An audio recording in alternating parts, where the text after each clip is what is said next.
Marvin Harrison's start to his career is not what he envisioned. We hear from the Cardinals' fourth overall pick with the most journalistic and educational approach possible, Johnny. Are the Arizona Cardinals ruining the fourth overall pick? And who is to blame for this dismal offensive output? PHNX Cardinals starts now.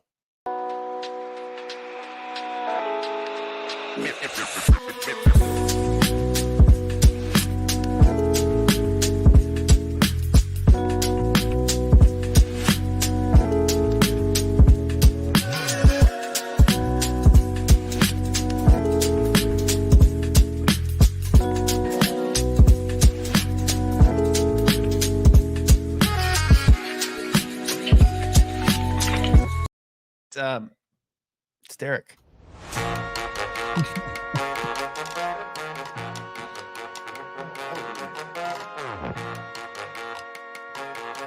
Hey, welcome in live from Studio K, presented by our friends at Circle K.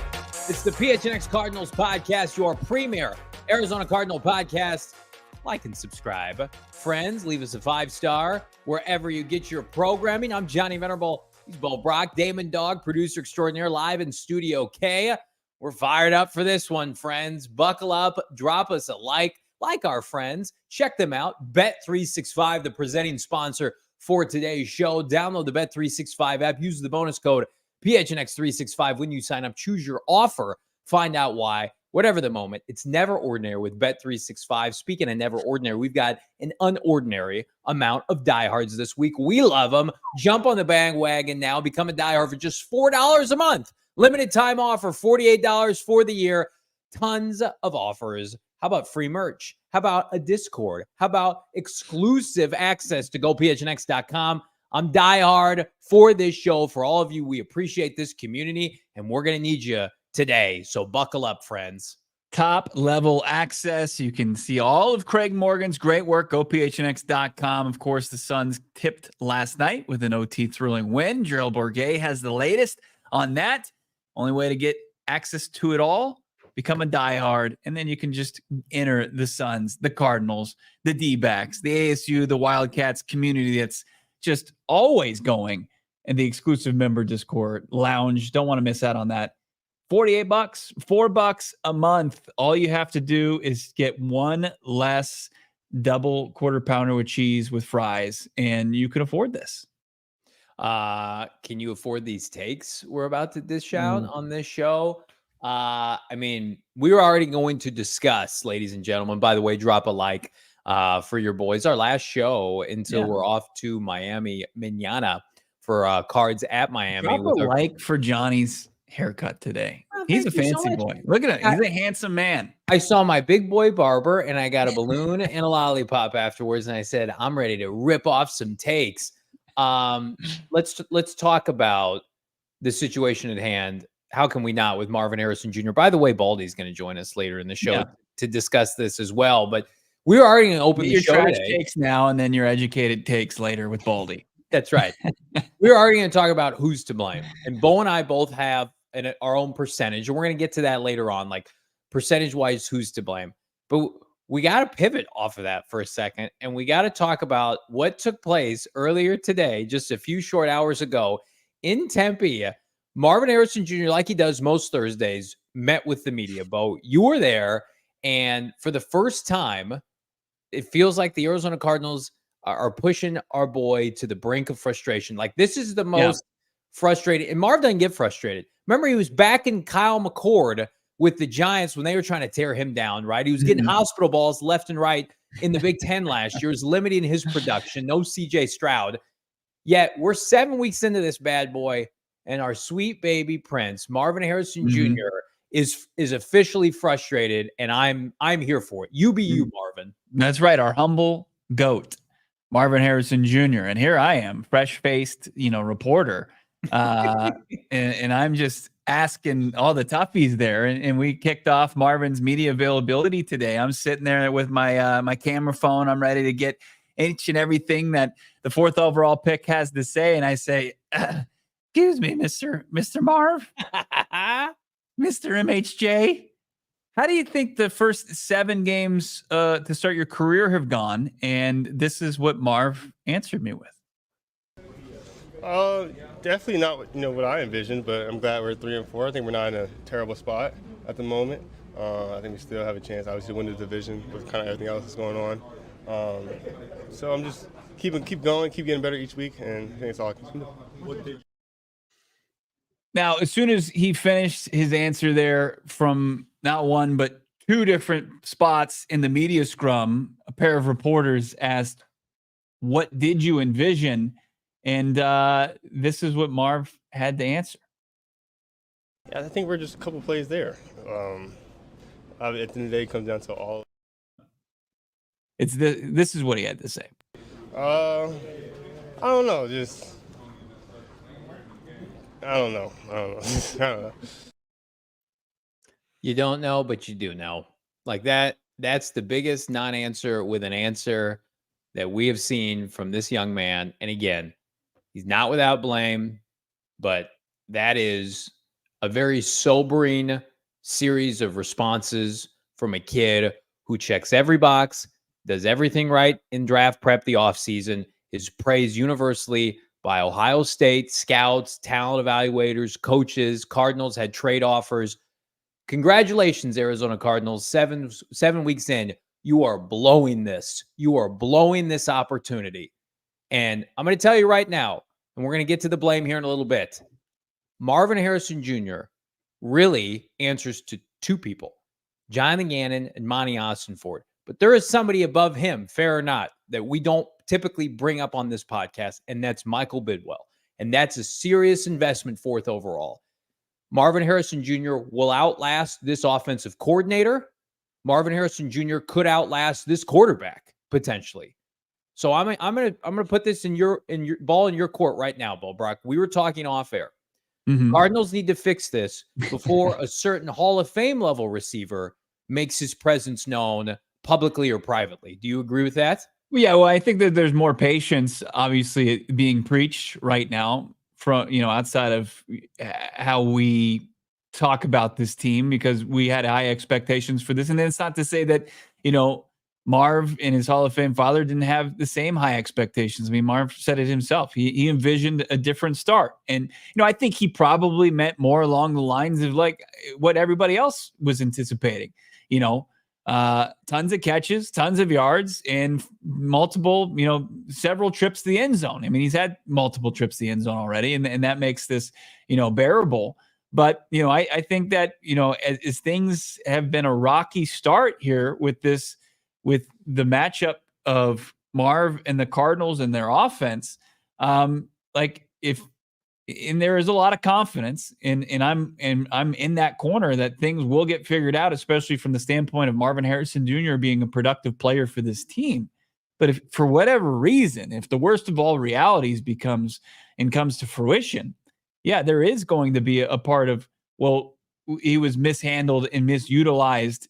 I wouldn't, just looking at how his father has been involved in his career, he would probably say that we need to find a better fit. I mean, it's very premature to say that. I don't think so. I think you're spot, I think you're spot on. It's a bit of a shot across the bow to where it's like, okay, it's time to figure this thing out. We're now 7 games. We'll call it 6, but still more than a sample size into the season.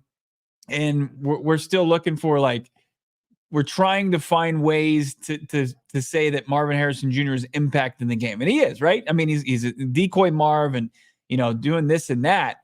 But what you drafted him 4th overall was for him to go out there and make big time plays for this organization. It hasn't happened consistently enough. He is not without blame. We're going to get to the blame percentages here right around the corner. But I do want to tell you this. Everybody in the chat who is very much a supporter of Marv, like this show is, and wants to see him do well, I want everybody to consider the following. Like, the Arizona Cardinals historically are not well run. And I have immense promise and hope with Jonathan Gannon and Monty Ossenford. But I think it's very unfair to 21, 22-year-olds. When Kyler Murray came to this franchise, same deal. you go to an organization that historically have a lot of success, you got to be better than this. Like, and that's what probably Marvin Harrison Jr. and Sr. are thinking behind closed doors. Oh, here we go again. Cardinals need to get their act together. You know, if Kyler Murray once upon a time went to Pittsburgh or Baltimore or whomever, maybe his career trajectory is not a losing record. Now, I'm not making excuses for players, but I'm always going to side with the young, hotshot individual that does and says all the right things coming out of a marquee program. Paris Johnson Jr. was begging the Cardinals, not because of just the kind of player that Marv was at Ohio State, the kind of person he is. Yeah. And so now the Cardinals, after 7 games, we see Marvin disengaged on Monday Night Football. That's what it was. And it's unacceptable. You got to go 110% every play, but there's something behind that. How have you broken this kid to the point where he's going through half speed? Because we asked Mina Kimes yesterday, and she's like, it's not an ability issue. Well, if it's not an ability issue and you drafted him, it's your job to motivate. You're a coach, you're a GM, you're an executive, motivate him. And if you can't do that, well, you're not equipped to coach him then. If you're not equipped to motivate the 4th overall pick, I'm sorry, not everybody's Larry Fitzgerald at the end of his career. Put that off to the side for a second. These are impressionable kids. You should not have your job as an offensive coordinator, a passing game coordinator, receivers coach, if you can't get more out of this kid. This isn't Joe Blow, slappy boy in the 5th round that's thrust into the lineup, and we got to make the most of his skill set. He's undersized. This is Marvin Harrison Jr., and you can't make the most of this kid right now, and everybody wants to point the finger at the kid. I'm not here for that at all. Not with this franchise. If this was the Packers, if this is, the Chiefs now and Andy Reid, like, of course you're going to get the benefit of the doubt. The Cardinals don't get the benefit of the doubt here. They do not. Well, it'd be one thing if it wasn't Marv producing and then you had the rest of the passing attack that was thriving. Correct. And it's like, okay, he's playing second fiddle and he's biding his time while other guys go out there and eat and just gobble up all the targets on all the catches. But we're still seeing this downfield passing attack struggle. Now, I still view this as very early in his career, but it's not too early to where we now have the player himself. I mean, we have all parties involved acknowledging what hasn't happened, right? I mean, it's been going on for, the better part of 3 to 4 weeks, where each and every week we're talking to Drew Petzing. We're saying, where's the involvement with Marv? Why is it not happening? What's up with the offense? From a play calling standpoint, Drew Petzing is being transparent and admits that he can be a little bit more consistent. Kyler Murray's saying he's frustrated. He would love to see Marvin Harrison Jr. get 10 catches and 100 yards. He wants that for all his playmakers, Marv included. And then we have Marv today saying it's not what I envisioned. Like I had, and even the most humble of all prospects and now draft picks in NFL players, rookie players like Marvin Harrison is, there is a point of frustration there. I think that's undeniable. But like to sit here and say, it's all directly on the shoulders of Drew Petzing or it's on the shoulders of Kyler Murray or Marv himself, I think that's a bit unfair due to the complexity of this offense. Like, could they do themselves more favors in putting him in easier situations to get more in rhythm? I think that absolutely is something that they could do to help themselves. But at the same time, like the frustrations that's all this could potentially be. Like you can fix and remedy this problem pretty easily with better offensive performances. And I think they're close. I really do believe that. But at some time, like the actions have to be louder than the words now to this point. You think they're close? Yeah. I'm curious, based off of what? Because Green Bay, not cohesive. Washington, not cohesive. Right. San Francisco, there was some spurts, right? But not consistent. I mean, they ran the ball. K1 had a huge touchdown run. And then the Chargers. This passing game hasn't looked good really since LA. I mean, and through a quarter and a half, and then they kind of, ran the ball effectively. I mean, they have not put together a 4-quarter game offensively where throwing the ball has been their primary, realm of success. So I disagree. I don't feel like they're close. Like I feel like that. I mean, just think what a scoring a touchdown, extra touchdown a game would look like for this offense, and where it would put them as far as points per game, where it would put them as far as competitiveness week in and week out, and positions to win or lose football games. At 19 points per game, if you add an extra touch, if you add a touchdown to that, you get more involved. Let's take the LA game out of it. Let's go. No, it's part of the equation. Sorry, you don't get to do that. You don't get to cherry pick what we're going to talk down. Last 5 weeks, it's 16. What have you done for me lately? You're trending down. You should be doing this. You have young players who are impressionable and getting better every week. You should be doing this. Look at some of these teams around the NFL. Oh, Caleb Williams is getting better every week with Shane Waldron, who we all laughed at. Right. Yeah, against Jacksonville, against some of the worst defenses in the league. You admit that? Because I'm going to admit, the Chargers had given up the least amount of points per game. But we're not going to. We don't want to bring that into the conversation like that. I think that that there's so many different factors at play here. To just say like Drew Petzing hasn't done like his job, like he's at a fireable offense level of performance here. I'll disagree with that wholeheartedly. You think they've done enough to say, you know what, we've got confidence that this is eventually going to work? Yes. I think we've got 24 games to wholeheartedly disagree. We're going to put blame here right around the corner. Bo and myself, we're going to break it down with the major three entities, K1, Marvin, Petzing. Who's the most to blame right around the corner here on PHNX Cardinals? I'll tell you who's not to blame. They're actually to blame for all the good things in my life. It's our friends at Circle K right now. Because I'm fired up. I need to go and mellow out with any size Polar Pop or Froster for just 79 cents. I captured a movie later with my son. I need to fill up 25 cents per gallon. My first 5 fill-ups with our friends, America's Thirst Stop. Join the Inner Circle today for free. A new membership program that is unmatched. Okay, 25 cents on your first 5 fill-ups. Save 3 cents per gallon every single day after the fact. They've got plenty of exclusive deals and discounts beyond just what we're mentioning today. So go check it out for yourself. Download the Circle K app, Inner Circle, breakdown, snacks, deals, whatever you want, but you got to join the Inner Circle for free by downloading the app today. Terms and conditions apply at participating locations. Bo, visit CircleK.com for more details. Go get that 79-cent Polar Popper Froster. Yeah, you deserve it. You deserve it. I rolled into the PHNX studios today wearing my brand new Shady Rays. Look at these. Derek Montilla of PHNX D-Backs said, what's all this? I said, what do you mean, all this swag? All this swag that walked in here from my premium polarized sunglasses?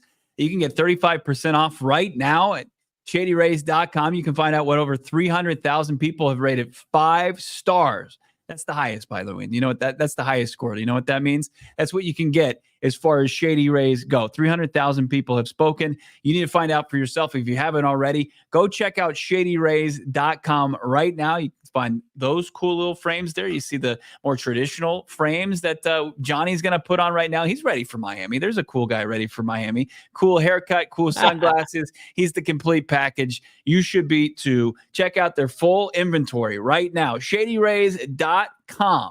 Premium polarized sunglasses for not a premium price. 35% off. shadyrays.com. Promo code PHNX. And you can try for yourself the shades rated 5 stars by over 300,000 people. shadyrays.com. PHNX. I have to wear Shady Rays to hide myself rolling my eyes at these Drew Petzing takes from my co-host here. But we progress nonetheless here on PHNX Cardinals. It's time to play the blame game. Who's most to blame? Percentage-wise, we're going to kick things off here. I'll let my co-host start this. Strum up this bam for Bo Brack. Yeah. And I have not seen these full transparency. K1, Drew Petzing, Marvin Harrison Jr. Let's see it.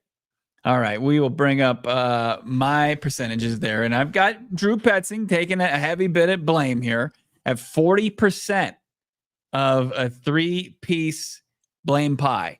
And you've got Kyler taking 30%. And I think Marv taking 30% here.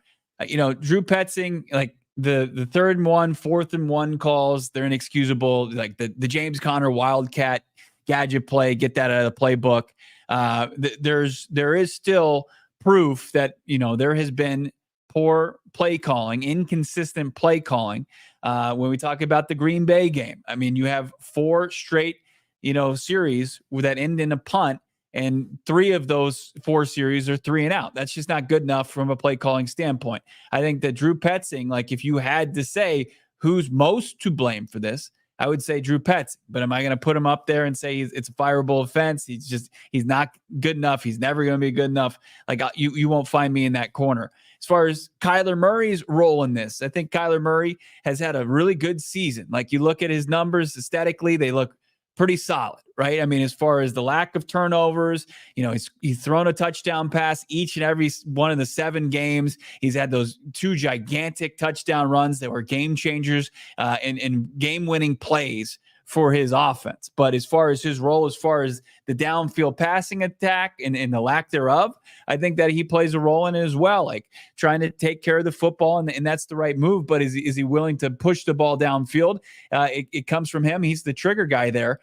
So 30%. And then, you've got Marv here too. I look and think back to that key play that luckily they were bailed out with the knucklehead move by the Chargers defender at the end of the game to hit him with the crown of his helmet to draw the flag. But that should have been a ball that Marvin hauled in. And I think that there's some plays that Marvin would like to have back as well that were, a tough catch, but catchable nonetheless. So I'll put him at 30%. So overall, it looks like a big, percentage of the blame for everybody. But at the same time, like I'll maintain it.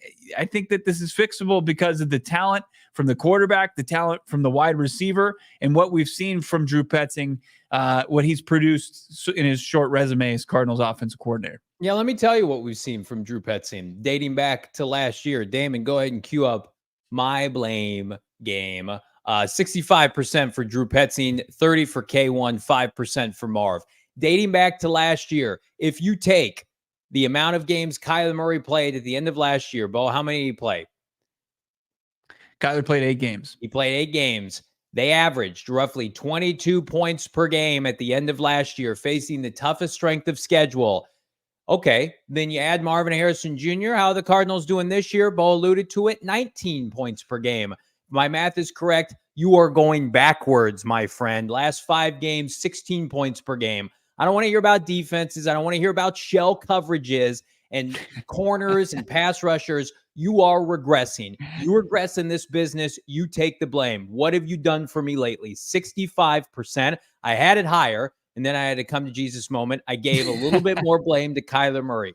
Kyler Murray missed some layup throws in this game. He mentioned it. People have pointed out on the online Twitter streets. No worries. Kyler Murray needs to hit those underneath throws. He missed a couple in the fourth quarter. Mina Kimes alluded to it. Marvin Harrison Jr. gets 5%. I have not been able to assess Marvin Harrison Jr. because he is not involved in this offense. He gets an incomplete because in all actuality, where is he? He's not being made a focal point. He's not being put into positions to succeed. I know I'm grading on a curve because wide receivers have to be put into a rhythm. Get him involved, get some creativity going. So again, we got 2 guys in their 20s who were drafted top 10, who are freak shows. And then I got an offensive coordinator who's regressing from last year with more talent than he had last year. Should be a better Michael Wilson, a better Trey McBride, a better, Paris Johnson Jr. Why are we getting worse, Drew? I'm not going to sit here and say things are going great. Your offense is going backwards. So nobody said things are going great. That's where you're going to get 100% buy-in. Everybody's going to look at this and say, this offense is not performing. Is there anybody that will? I thought the comments from the coaches this week were very defending of what they're doing offensively. The output points per game cannot be ignored. I don't care that you ran for 180 yards. You didn't score enough points. You're not scoring enough points. This is not sustainable. Why can't you get in the end zone? Why do you have a dormant passing game? I'm sure if I pulled the passing stats, their passing stats are on par with the Giants, with the Titans. It's unacceptable. You got a $50 million quarterback. You've invested in receivers. Throw the football.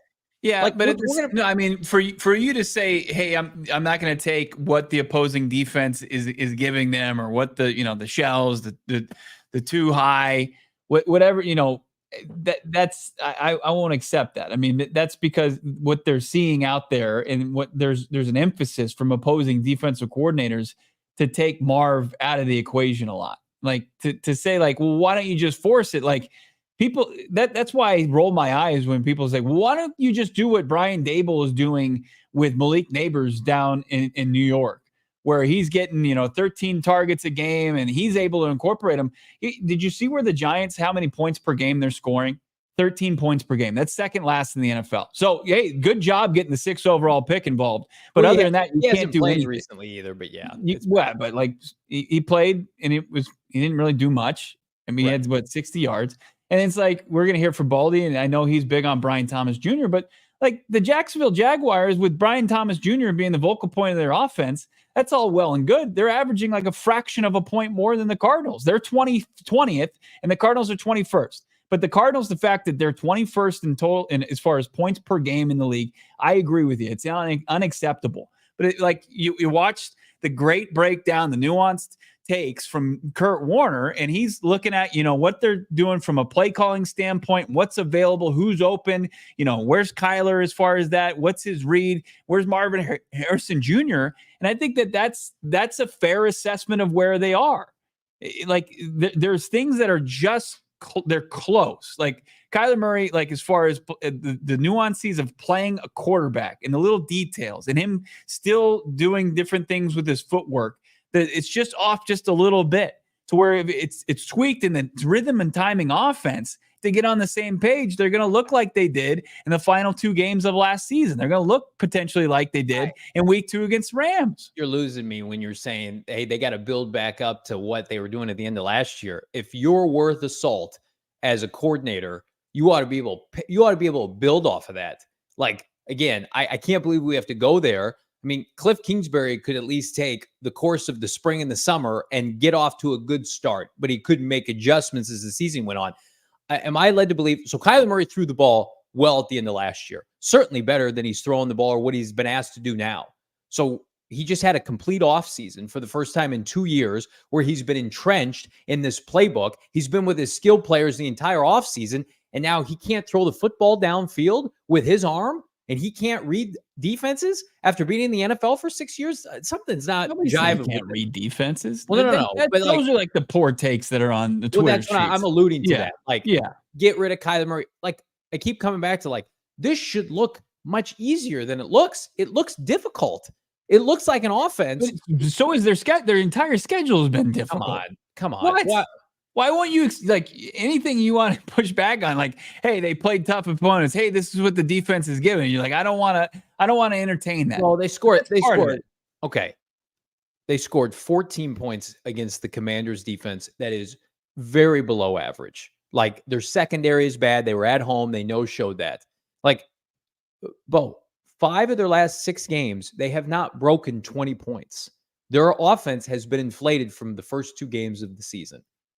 So we have watched 6 Cardinal games. Only one time have they broken 20 points, and that was against San Francisco. And they typically score by doing what? Running the football. Kyler running the football off of broken plays like he did on Monday Night Football. I know he had the direct option, direct run against, the 49ers. It was a good play call. But like, when can you tell me outside of the Rams game where it's like, yeah, that was a really efficient passing game through the air? I think we're 1 for 7 this year. That's not going to win you games in the NFL. I think you're spinning plates and you're wasting time. And I think you're wasting this group of skill players. Like, I'm not going to sit here and say that Marvin can't play and Michael Wilson can't play and Greg Dortch and Kyler Murray have all regressed. I think that's ridiculous. And I think that if you're not putting the ownership on Drew Petzing, that's what you're implying. You're implying that these guys for the second straight year and then Marvin, a generational receiver, are regressing at the NFL level. And I think again, at the end of the day, like, we should know better than anybody. We have seen such bad coaching in the history of this franchise hold players back, make it too complicated to know that it's probably on the coach. It's not always on the player. I've seen Kyler Murray throw for 400 yards and 4 touchdowns. Like, he is capable of doing that. But he can't break 150 passing yards on Monday Night Football against a Charger team that had, 3 to 4 rookie corners? and the offensive line not allowing any sacks, and they can't get any semblance of a passing game going. I get it. They're running the football. Where's you want to put 5% blame on Marvin Harrison Jr. and he's got a drop that takes down Kyler Murray's passing numbers. You got Greg Dortch, who drops an easy target passing catch. You got James Conner, who's the hero of the game on Monday night, who drops easy passing catch from Kyler Murray. I mean, we're not going to take that like that. Those would have easily made his passing numbers look a little bit better. I mean, gone from 145 to probably 175, 180. Still, it's not going to be good enough. The Marv one was bad. Well, I've alluded to that. I said that on the postgame show. The Dortch and the James Conner throws were slants for about 5 yards a pop, because that's what this Cardinal offense with a little space in, like it was an easy passing catch. That was the Dortch play was like on first or second down. It would have put him in a way more manageable spot. Can you admit at least this offense, for whatever reason, is allergic to throwing the ball past 10 yards? And that is a byproduct of who is running the offense. And that is neutering your quarterback and your receiver. You have the best tight end in the NFL right now. You've got a Hall of Fame caliber prospect of a receiver, Michael Wilson, who averaged, I think, like 16 yards per catch last year, or Drew Petzing, coincidentally. The goal right now is to keep it in front of the marker. The first down marker, everything's out in front. And if it was working and they were putting up like 24 to 27 points per game, I'd be like, stick with it. It's working. It's not working. Look, I mean, as far as trying to, the points per game needs to increase, and the downfield passing absolutely does need to increase. But to say like it's broken, and you go against teams like Buffalo and the Chargers, who have been able to keep everything in front of them, and that's what they hang their hat on defensively, and say, well, why didn't you force the issue? I mean, I don't know if that's necessarily the right approach either. But we've seen other teams do it throughout the course of this year. I don't want to sit here when the offense was supposed to be the strength of the team and start pointing to other defenses and saying, yeah, but you know what, that defense is better than our offense, and go through the entire schedule and make excuses for this. Like, you want to talk about, why isn't this offense achieving like this defense achieves every other week? Because I have full confidence in Nick Roush to make the most of this talent. Does anybody have confidence in this coaching staff offensively, right? I don't think anybody does. All right, we got more coming up here on PHNX Cardinals right after this.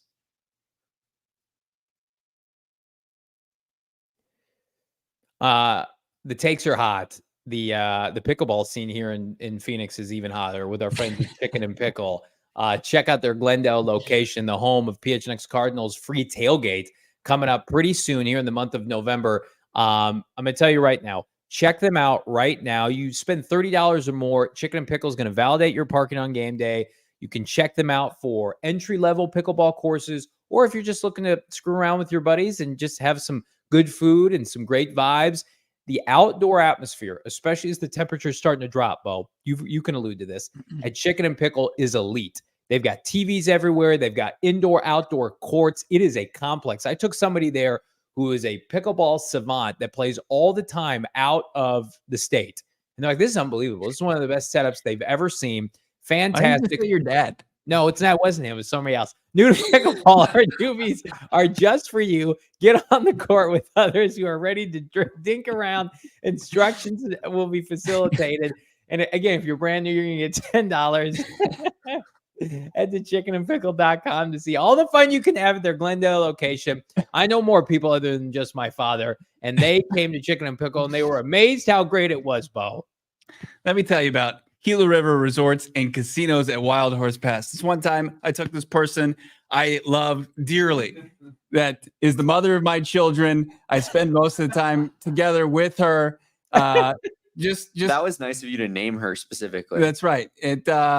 We'll just call her somebody that resembles my wife. Okay. I don't want to go into the specifics here, but she had a blast at the Gila River Casino.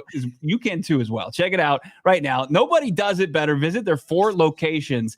AAA 4 Diamond Resorts. Let relaxation take charge. Unbeatable desert and mountain views, 4,500 slots, live table games. Catch all the action, of course, all of their unbelievable sports books. You got to do it for yourself. Earn the entries to Ferrari Fortunes as well at Friday. 7 p.m. Winners are going to be drawn with cash prizes, free bonus play. You do you at Gila River Resorts and Casinos. Visit playGila.com for more details. Everybody in the chat is crushing it today. Drop a like on this video. Expose Bo Brock.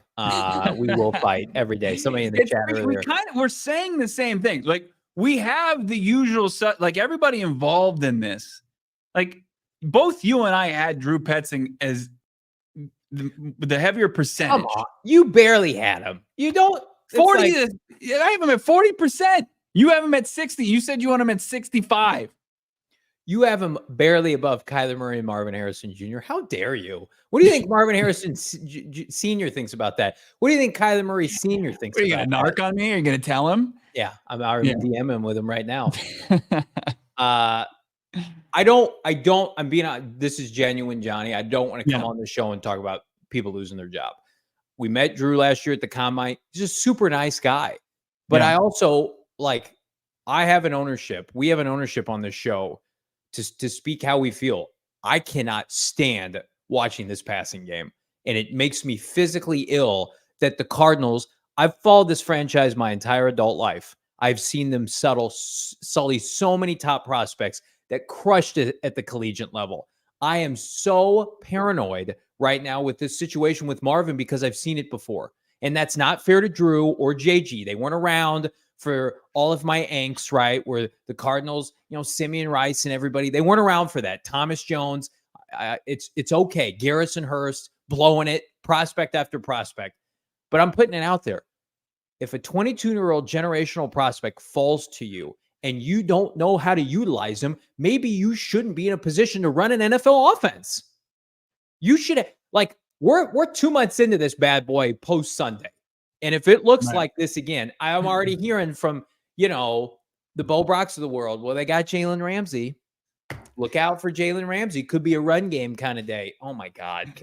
Let's just start carving up the excuses. Hey, Jalen Johnson plays for the Bears. Sauce Gardner after him. I wouldn't be surprised if Marvin finished the month with 50 total yards receiving.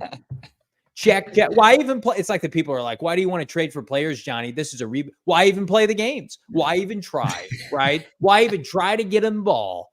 That's how I feel. I feel like I'm talking into the void because people are they're making up excuses before stuff happens. How about be smarter than the defense and the defensive coordinator and scheme up a play where number 18 is streaking down the field wide open and Kyler Murray is his primary receiver, hits him in stride.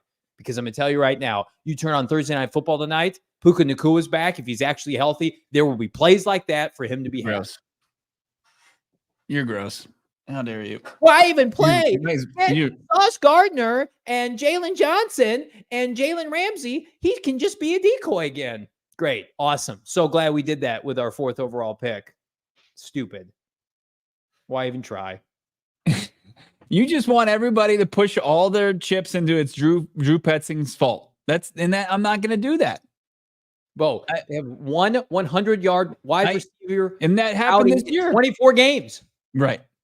The offense is wing T, Army, Navy, 1A football offense. They took a blocking tight end. And this is telegraph. We should have known it. Somebody should have slapped me in the face when they took Tip Ryman and be like, Johnny, don't you see it? Don't you see what they're doing?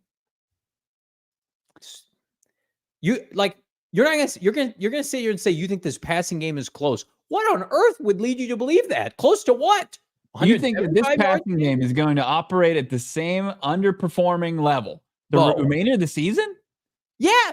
Okay. Let me read you Kyler Murray's passing yards per game. Okay. I understand what they've done. I understand. I know. I've seen them. 161 against Buffalo, or excuse me, 162. A season high for Kyler Murray was against the LA Rams, 266. Then it's 207, 141, 195, 214, 145. He is averaging under 200 yards passing per game for this month. I mean, that's not the NFL. It's not good enough. But you get a couple plays. If you mix in a couple explosives in the pass game, which they have to do, and you get back on track. But you would like a warm blanket. Do you want 349 yards like Justin Herbert and no trips to the end zone? Would you prefer that? Come on, that's not even what I'm saying. That's not even what I'm saying. You want a big old, like you find comfort in passing yards. That's what you're looking for. Oh, I need big gaudy passing yards to tell me that everything's going to be okay. If they were the Ravens and they were scoring 30 points per game running the football, I'd be like, awesome. Why did you take Marvin and you're not giving him the football and you're also inept offensively scoring points right now and you have no passing game? It's not the same. Come on, it's not the same thing. The Chargers have nobody. They have nobody. That was a joke on mine. I felt for Herbert. They couldn't get in the end zone because I'm playing slot receiver. Damon's outside. We got Espos playing tight end. That's the Chargers skill players. Don't talk to me about the Chargers. Game. The Chargers threw for 349 yards with Scrub McGrub practice squad players and Lad McConkey, who I don't. It was all empty calories. No, they were. Yes, they were getting to the red zone. They just couldn't put skill held them back. Is skill holding the Cardinals back? No. What's holding the Cardinals back? I think honestly, when you look at it and say who's to blame, and you look at the people involved here, from the play caller, the quarterback, the wide receiver, not just exclusive to Marvin Harrison Jr., the whole collection of playmakers, that everybody plays a role here. And I think that's my main point. And like Marvin Harrison was saying today during his press availability, and he feels like they're close. Michael Wilson, who we talked to yesterday, feels like they're close. Kyler Murray feels like they're close. Kurt Warner, you watch his breakdown, he feels like they're close schematically. From an execution standpoint, if things get just tweaked a little bit better, and you execute a little bit more on a couple more drives each and every series, it can translate to points. But we're sitting here and we're saying that's not possible. That's what I'm hearing. Like what we've seen, that's what we know to be true. It can't change, it can't improve. But the Arizona Cardinals have the advantage that a lot of players that are going the wrong direction from a scoring point standpoint, they've got something that can get them back on the right track, and that's great players. They've got a good quarterback. They've got a dynamic top prospect wide receiver that is getting more and more comfortable each and every week. Is he? No, you can't say that. Come on, man. I'm with you. You lost faith in Marvin Harrison Jr.'s ability to play at the NFL level? Bo, you're telling me you think he's getting more comfortable with those comments today and what we saw on Monday Night Football? No way. Getting more comfortable, which means like I'm getting in the timing rhythm. We're right there. I caught a slant. I almost broke it for 80 yards. Bo, come on. Comfort level. What are we talking about? This couldn't look more disjointed. If you don't think for a second this is weighing on this team right now, they are blowing this. It should. If people were sitting around like super confident and be like, hey, we just scored 17 points last week. We scored 14 before that and 13 and 13. Like, what would be the feeling then? You'd be like, these people are delusional. They know it needs to get better. You told me that you have confidence in Drew Petzing. Okay. And I get it. He didn't have the best group to work with last year. And I actually thought he did a good job at times last year. I've come out and said that, especially with Dobbs. That's why I had confidence coming into this year. I mean, 24 games, he's under 20 points per game as the offensive coordinator for the Cardinals. Like, we can talk about how many 8 games with Josh Dobbs. I know. I just said that. But here's what I'll tell you. Here's what we can have hope that he does well, but but then then we have to play the games.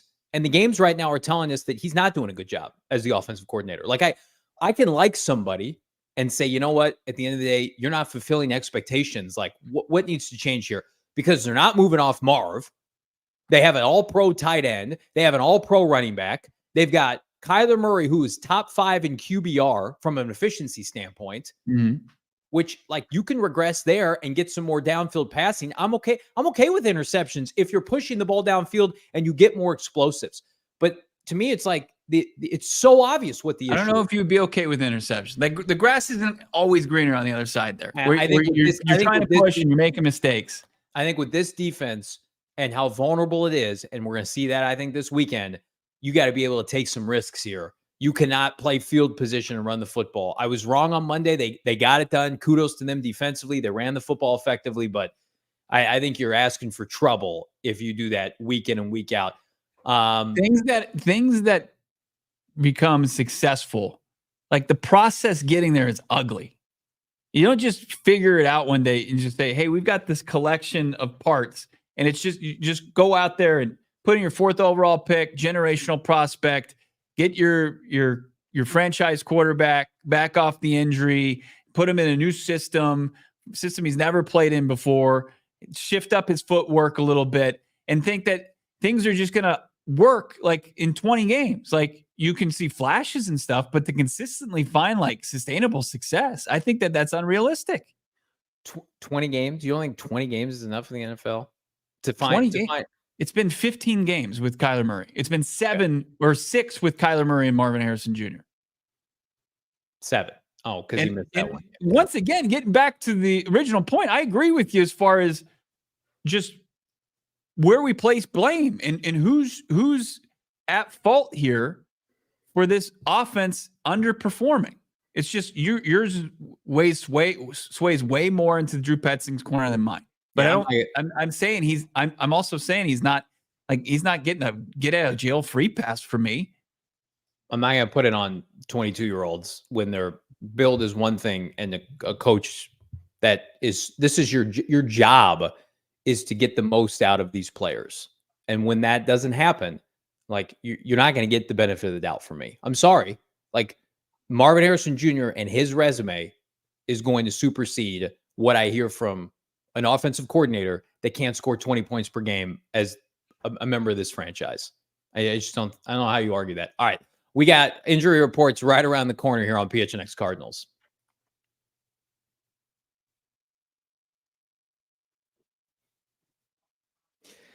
Right now, check out our friends at Bet365. Arizona Cardinals remain a 3-point dog on the road to 2 on the Miami Dolphins. You like their money line? You don't want the risk? Use the bonus code PHNX365 when you sign up. Deposit at least $10. Immediately, you place your $5 bet. You're going to get $200 in bonus bets instantly. Plus, how about the first bet safety net?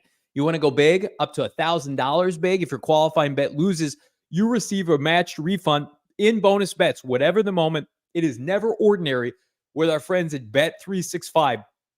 They have pioneered live in-game betting, friends. 780,000 events each year. NBA, NFL, NHL, Major League Baseball, and more. Perfect right now for NFL season, college football combined. Download the Bet365 app. Use the bonus code PHNX365 when you sign up. Choose your offer. Find out why, whatever the moment. It is never ordinary with our friends at Bet365. You got to be 21 years and older, physically located here in the great state of Arizona. If you were someone you know has a gambling problem, wants help, call 1-800-NEXT-STEP. Text NEXT STEP to 53342 or visit problemgambling.az.gov for more information. And be on the lookout. We will have another boosted bet this weekend from Miami. It hit last weekend, 250 to 550. Trey McBride over 50 yards and the money line. We're going to keep it going. We're pushing for those baby parlays that are going to get you big bucks with our friends at Bet365. Tough to beat that. The action there at Bet365, but always a good thing when you got some brand new floors, wherever your dwelling may be, your house, your condo, apartment. Check out Empire today for all your flooring needs and save some money while you're at $350 off new floors with our friends over at empiretoday.com/PHNX. Empire Today, they don't mess around when it comes to flooring. They're going to give you an easy, quick, convenient way to upgrade your flooring and fill those needs when you're looking for them, because you don't want to cut costs. You don't want to take the easy route as far as flooring, no cutting corners, because you're going to stand on them, you're going to walk on them, you're going to want them up to code, you're going to want them to be locked in and ready to go for you. And shop at your own convenience at empiretoday.com with the promo code PHNX. Of course, restrictions apply. See empiretoday.com/PHNX for all the details. Yet again, the injury report comes out. Bo Brack, you didn't need this to tell you that. No Darius Robinson, which I think kind of signals that for at least through 8 games, his NFL career will have to wait as he remains out with a personal reason. Plus, of course, coming back from injury. Yeah. That was added yesterday. He missed the walkthrough. It was Darren Urban of azcardinals.com that I believe was reporting that the services for his mother who passed away was yesterday. So I don't even know if D-Rob is in the state. I'm sure at some point he'll get back to AZ, and they've got a week from yesterday to activate him. And I don't think there's any kind of in question whether or not he'll be activated, but when will he be ready to make his debut? I think the jury's still out on that. So still, wishing the best to Darius Robinson and his family. Then you got a couple keys here. You've got Kelvin Beachum, who did not practice today after being limited yesterday on the injury report with a groin, not a hamstring. So that's a new injury, one to monitor here today and tomorrow. And then you got Christian Jones, who returned. He's been activated, Johnny, as of yesterday, as he returned from IR. So they'll have a little bit more depth in the form of the fifth rounder at the tackle position. He was back on the practice field to go. And Roy Lopez, one to monitor, did not practice. Some beef on the interior of the defensive line, who's played well for the Cardinals. That would be a big loss. So tomorrow, key for him. And Sean Murphy-Bunting has not practiced at all this week.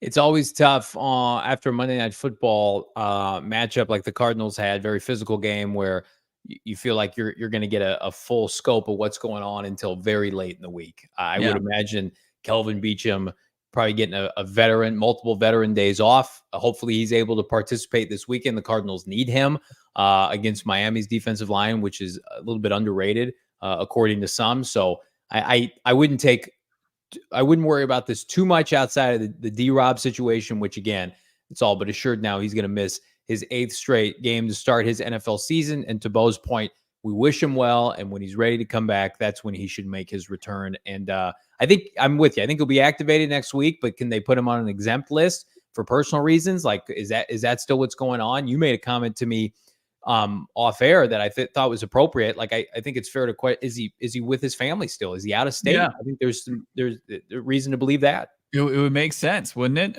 So like when Gannon says they're ramping him up, I think that's going to be in the future. And I think that probably won't happen until at the earliest next week.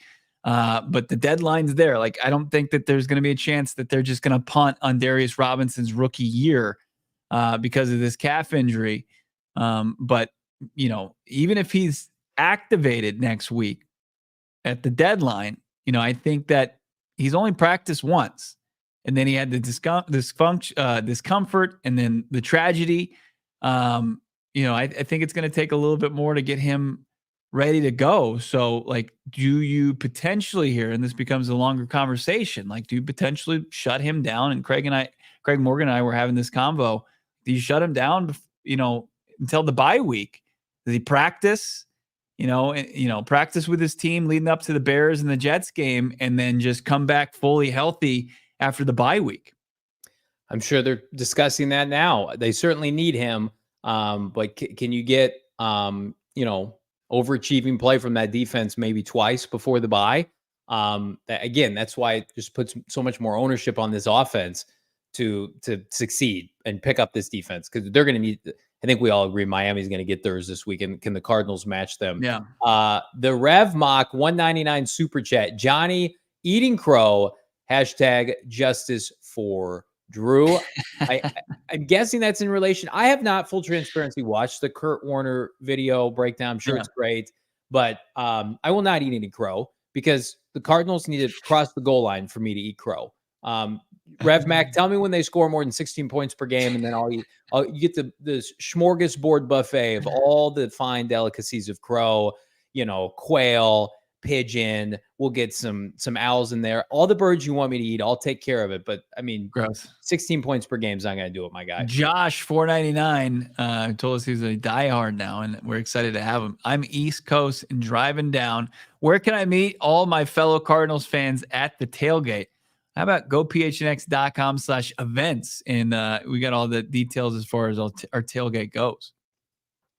Absolutely. There it is. PHNX road trip to Miami, the tailgate. I've been hearing from you guys that are not only in attendance, but want to come, that are going to be in the area. Check our friends out at True Fan Travel. We got info in the description. I think it's about $175 to attend, $150, something like that, to come to this tailgate, but it's all inclusive. All you can drink, all you can eat. We're going to get there many, many hours beforehand. I think kickoff is what time? 1 o'clock for local time. 1 Eastern. And I think the tailgate starts like 8 or 9 in the morning, guys. Yeah. So it's going to be a blast. It's after our little booze cruise the night before. You guys are going to probably be playing hurt. We're all going to be playing hurt, but I'm a machine. I'll be just fine. Bo and Craig, myself, Damon, Dawg, we will be there, having a blast, having a great time. Munz Beats, $5. Johnny having a day. Fresh cut and a personalized video from Kurt Warner. I don't know if that was personalized to me. I was in some responses, and I did say, like, somebody's like, you guys got to get Kurt on your show. I would love Kurt Warner on the show. You know, we're working on it. We're working on it. The GOAT. The greatest Cardinal quarterback of all time. I do think that I don't think I watched the entire 32 minutes. I mean, I don't think it exonerates Drew Petzing.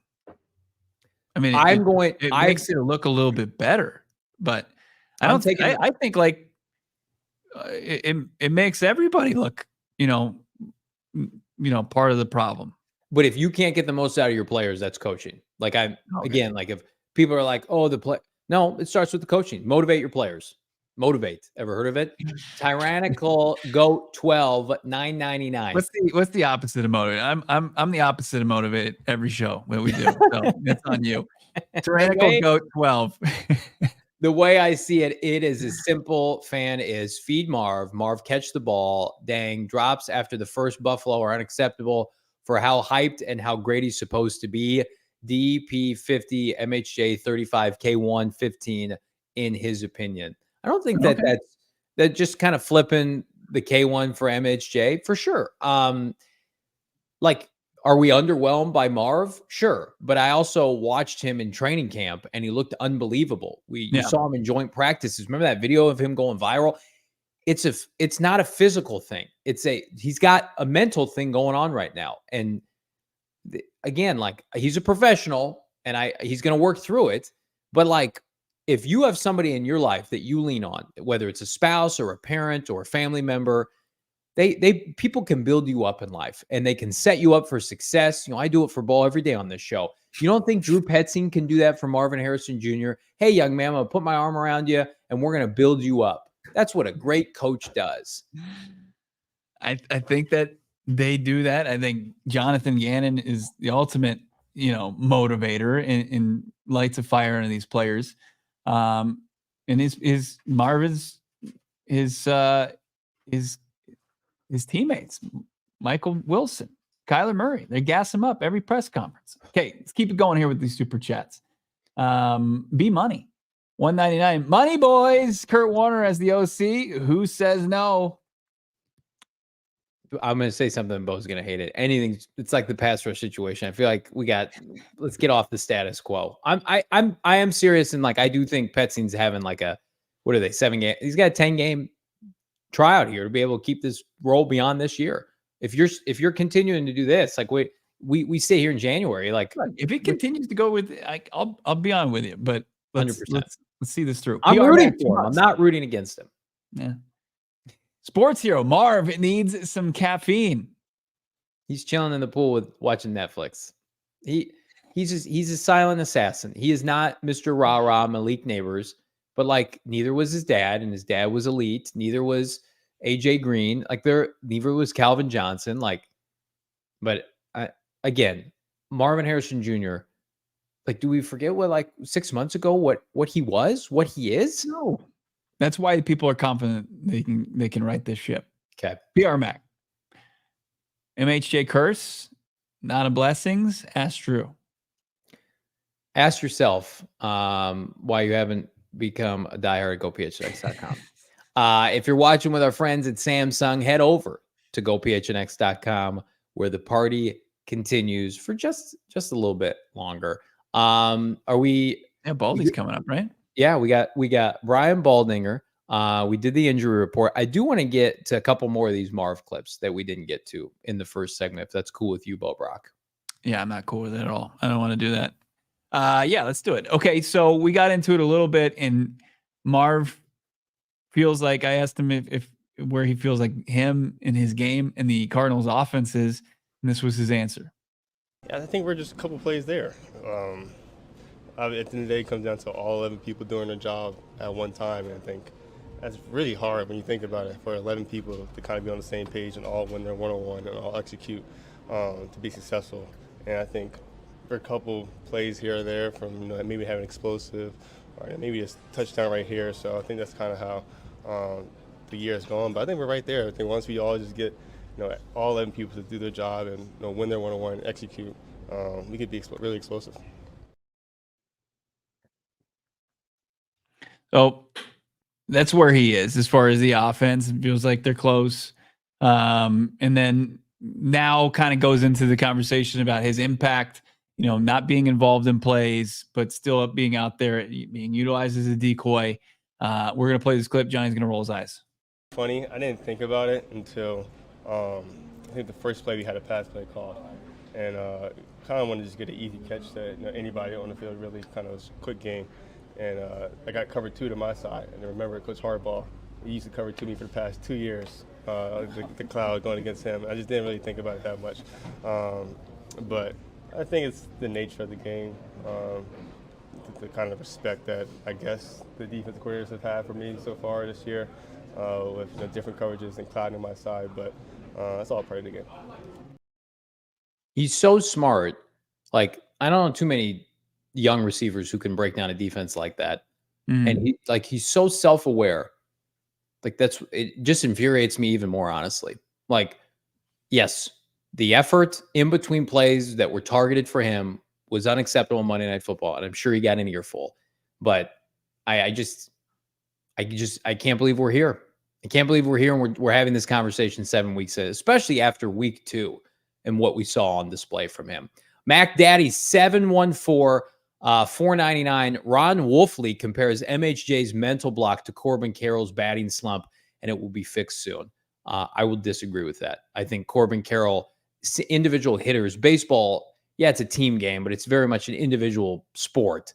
Those guys can be plug and play. Offense, you're dependent, if you're a receiver, on quarterback play and your offensive coordinator, more so than a batter. I mean, it took a couple, positive games at the plate for Corbin Carroll to finally take off this season. Wasn't he coming off an injury too? Didn't he have a shoulder?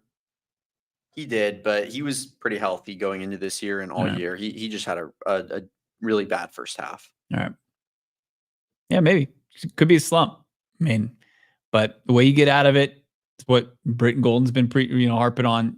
Get yourself in a position to make some easy plays, some layups, and see if you can find a rhythm out there. Because I mean, it's undeniable. I mean, there's no rhythm to it.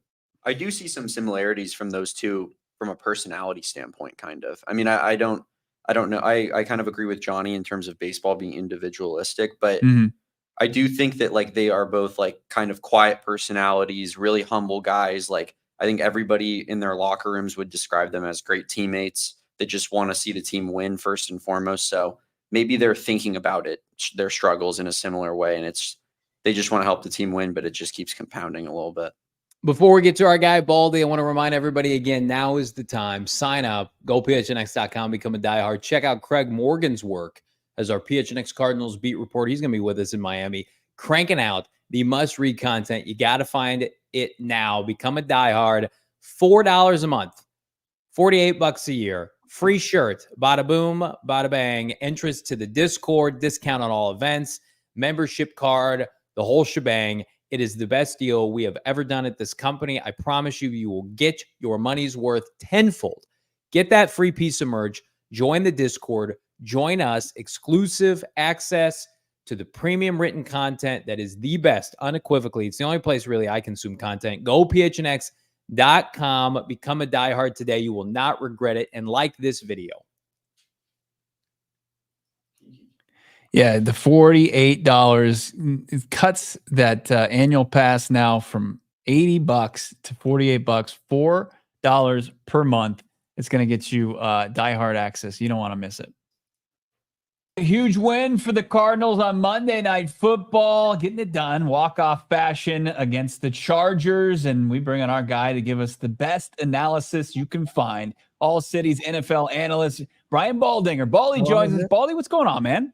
How you guys doing? I mean, it's we're doing this on Thursday, so we kind of kick off week 8 somehow It's Where week can I do 8 in that this Krabs league. interview? Should I And try to so, do it? I'm going to be excited to watch this game tonight and see what happens between the Rams and Vikings. But look, if the Arizona Cardinals could find another team in on the West Coast to play, we could probably get them to 500 right now.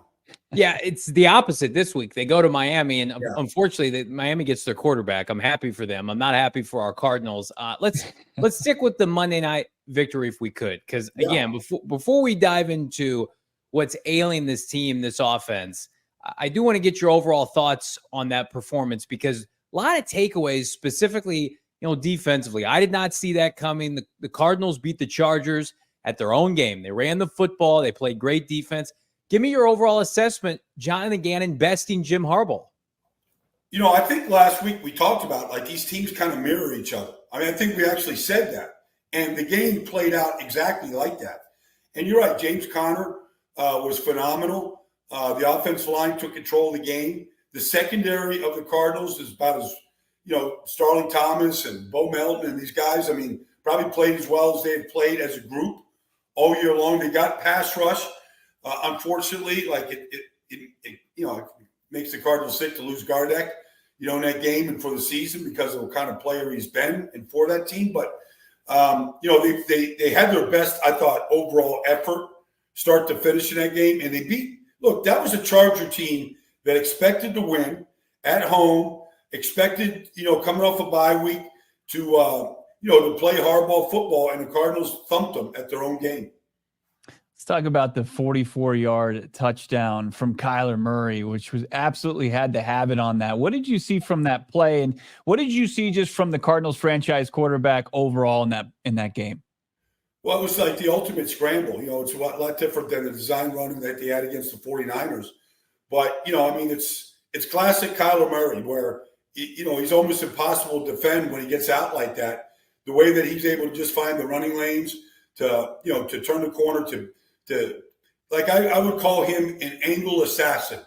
Because if you think you're taking an angle to get to him, he's going to assassinate you. And that's what he did. He's the angle assassin. And, the Chargers have had problems tackling the secondary, but way before Harbaugh got there, it's been an issue. But it was the difference in the game, that one play. James Conner leads the NFL in broken tackles by, I think, over 30%, near the next closest guy. Maybe I naively thought coming into this year, the Cardinals would evolve offensively. It seems like they're very much doubling down on what they did last year. And James Conner, not Kyler, not Marvin right now, is the focal point of this offense. What are you seeing from the vet out of Pittsburgh, 7 games into this season? He's the heartbeat of the whole team. It has been, since he got there. But, this year, he's had injury histories, and obviously, everybody knows about, what he went through, at Pittsburgh. But, some guys, at that position, maybe Derrick Henry certainly is one of them, but some guys just keep getting stronger as they get older. And James Conner is playing his best football. And, they've got backup guys in there at guard and along the way at right tackle. It doesn't seem to matter. He's finding the lanes. He's running through tackles. He's a great contact runner, just running through contact right now. And he's getting you every yard that's out there. And he seems to get stronger as the game goes on. And you can't discount his receiving ability at the same time because he's really valuable in the screen game.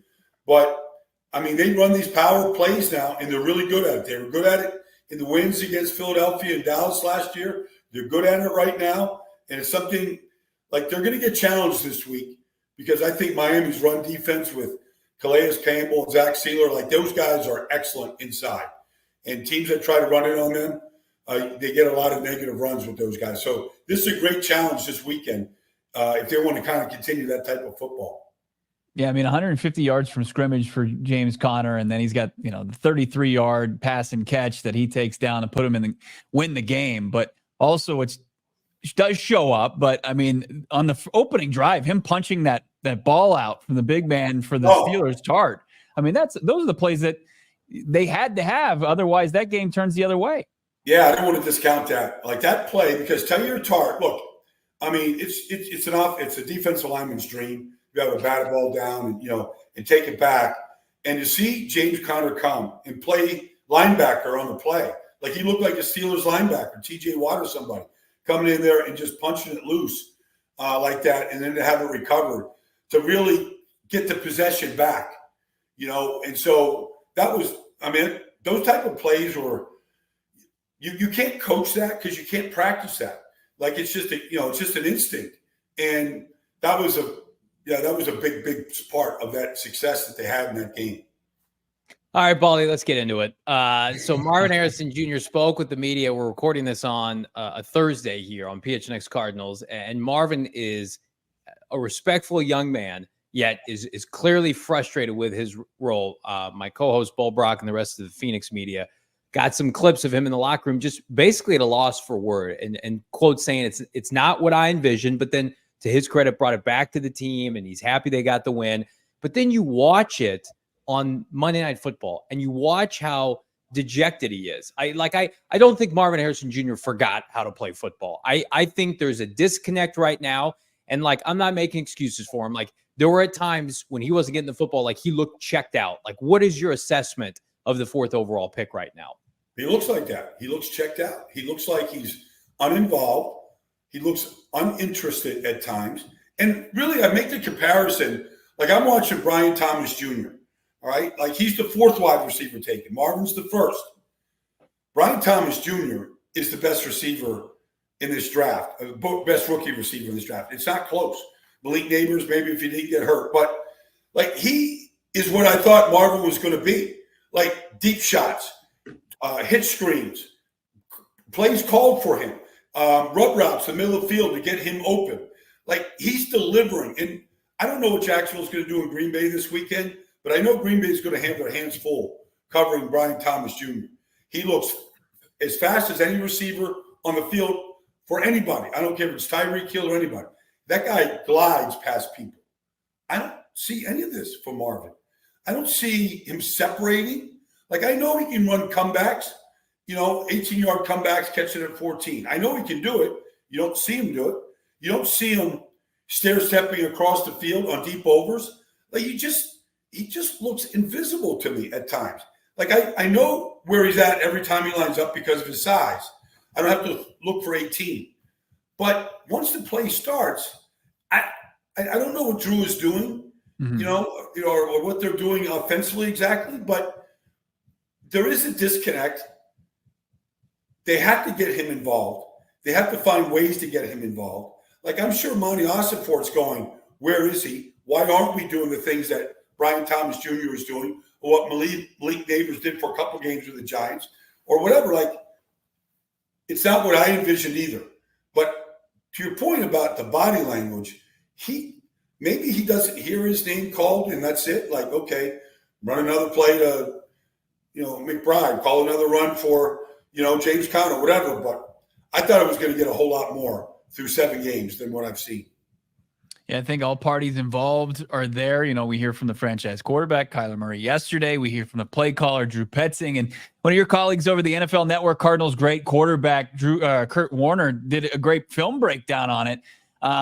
When you look at this offense, especially the downfield passing game, and I know you touched on it a little bit there, but where are the solutions here? What can Kyler Murray, what can Drew Petzing and Marvin Harrison Jr., and it's not just MHJ, Michael Wilson had 1 catch on Monday night. It's the whole collection of receivers that we had high aspirations for. So where can they start to maybe get into a better rhythm? You can start with just basic, 5-yard stop routes. They want to run what you're looking for any great receiver is the ability to separate. I don't care if they're in cover 3.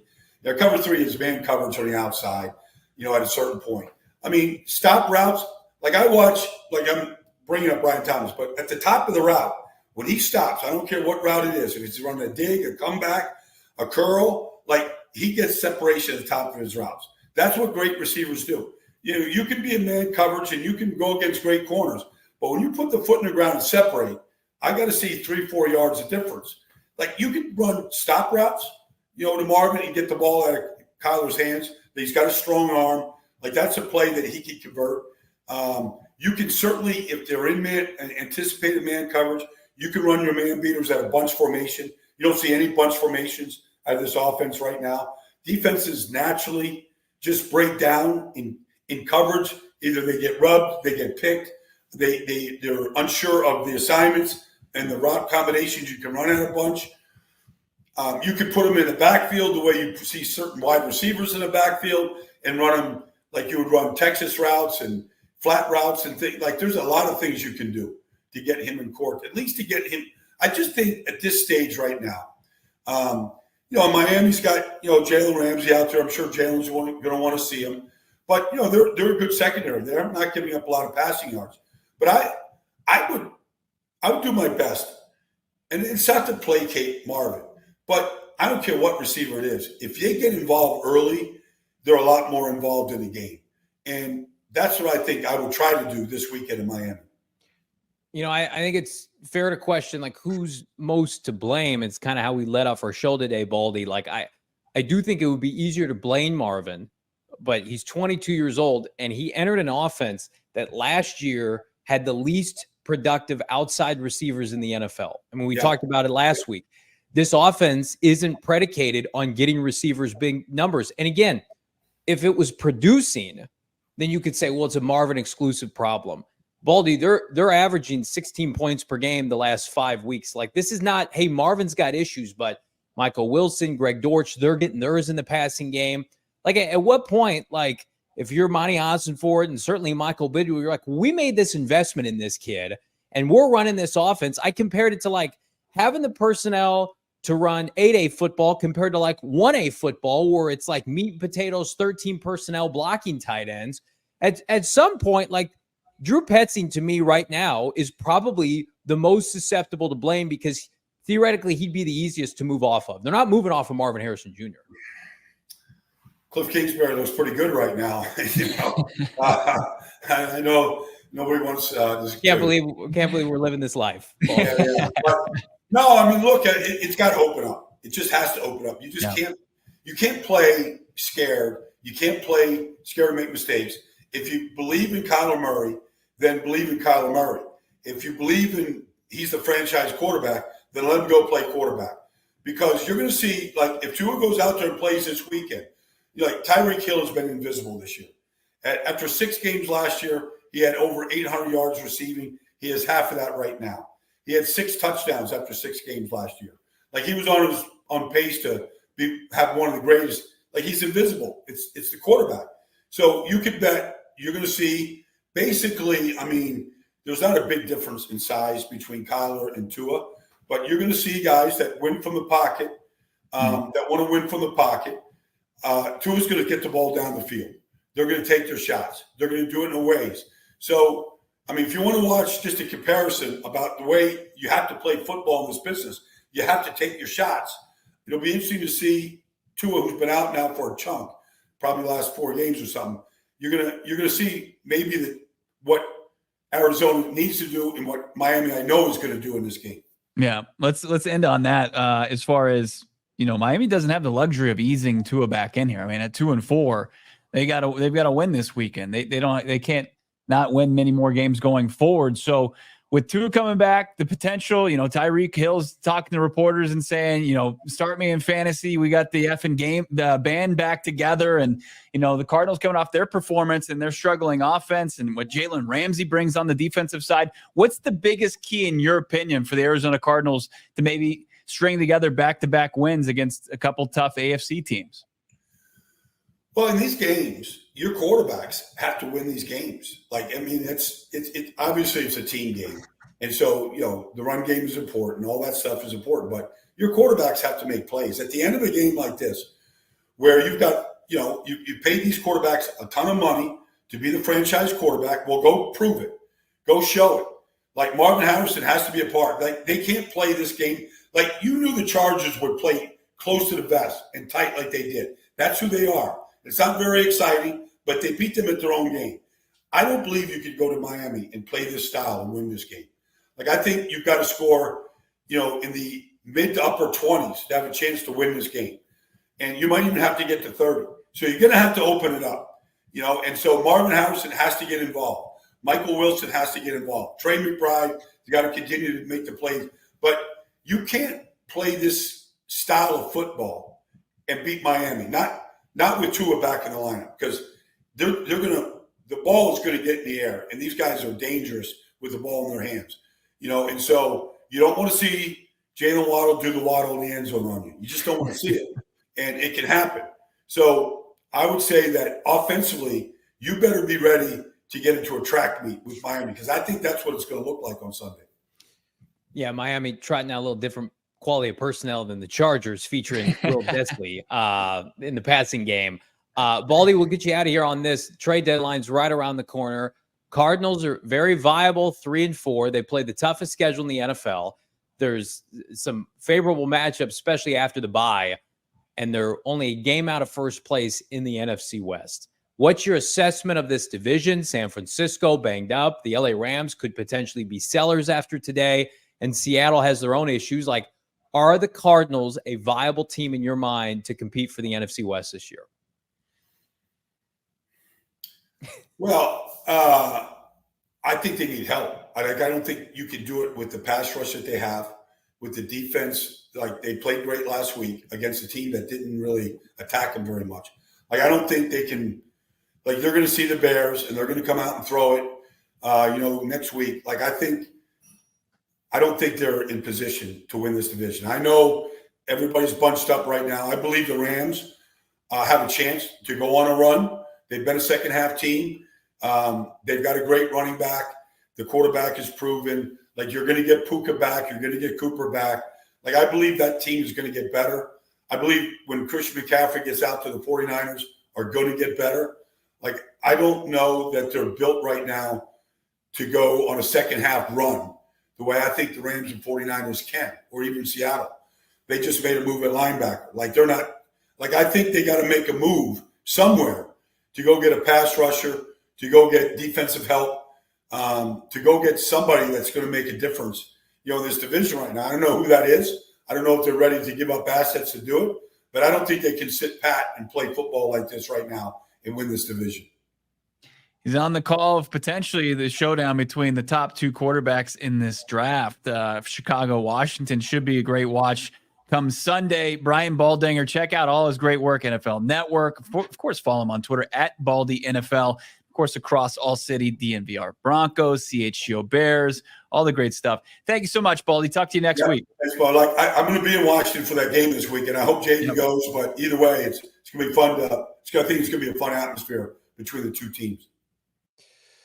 Great stuff from our guy, Brian Baldinger. Everybody like this video, subscribe to PHNX Sports here on YouTube. Big thanks to everybody in the chat. Again, drop us a like, give us a follow. We're back. We're back on Saturday doing a special Saturday show of PHNX Cardinals live from Miami. Travel day for your boys, Manana, and then, of course, your pre-half and post-game show live in Miami, Cards at Dolphins. Will the Arizona Cardinals get it together? How about Bo Brack? Is he getting it together? There he is. I got it together. You thought I left. I thought you were just gonna bail. And you thought you were just watching the Vikings-Rams game. Johnny, I was just sick of his takes and I couldn't take it anymore after today's show. So wow. I was giving you full reign. It would be just like Damon to sit back there as I do about 90 minutes talking about Petzing and this offense, and he's just sitting here quietly judging me. If you are in the greater Miami area, we will be at a tailgate near you. Check out the info in the description below. Check us out with our friends at True Fan Travel. And if you're coming with us, we will see you on Friday.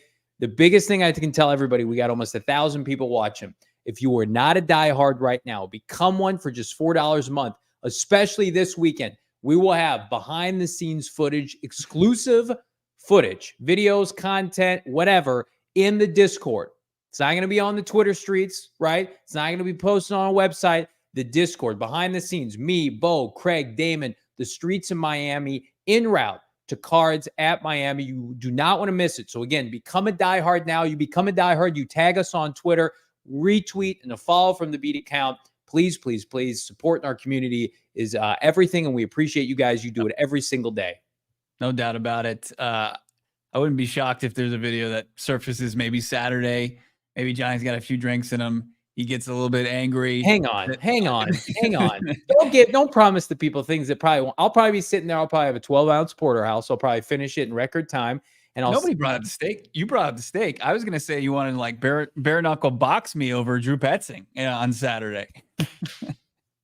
We'll see. It's only happening down in the Discord. We haven't even even talked about Damon potentially getting married, finding the love of his life. That's right. We mentioned the wedding. Yeah. So you want to watch true love unfold before your very eyes, you got to become a member of the exclusive PHNX Discord. Only way you do that is becoming a diehard. But huge show, massive show. Big thanks to everybody that tuned in. Anybody who had watched this, liked what they saw, subscribe to PHNX Sports here on YouTube. Follow along PHNX_Cardinals on Twitter and Instagram. Hit that like to this video. Great content. If you missed the Baldy, it's going to be up on YouTube tomorrow. And so will be a kind of behind the enemy lines. I got Kyle Krabs from Locked On Dolphins video dropping tomorrow as well. And then we're live on Saturday. We're giving you a bonus show Saturday live from the site of Week 8's matchup between the Cardinals and the Dolphins, and then halftime, post-game for the Cards game on Sunday. Johnny? I'm looking forward to it. Subscribe to the podcast wherever you get your podcasts, on your mobile device, your smartphone. For Damon, Bo, I'm Johnny. We'll see you Saturday from South Beach. We all silly like the mayor.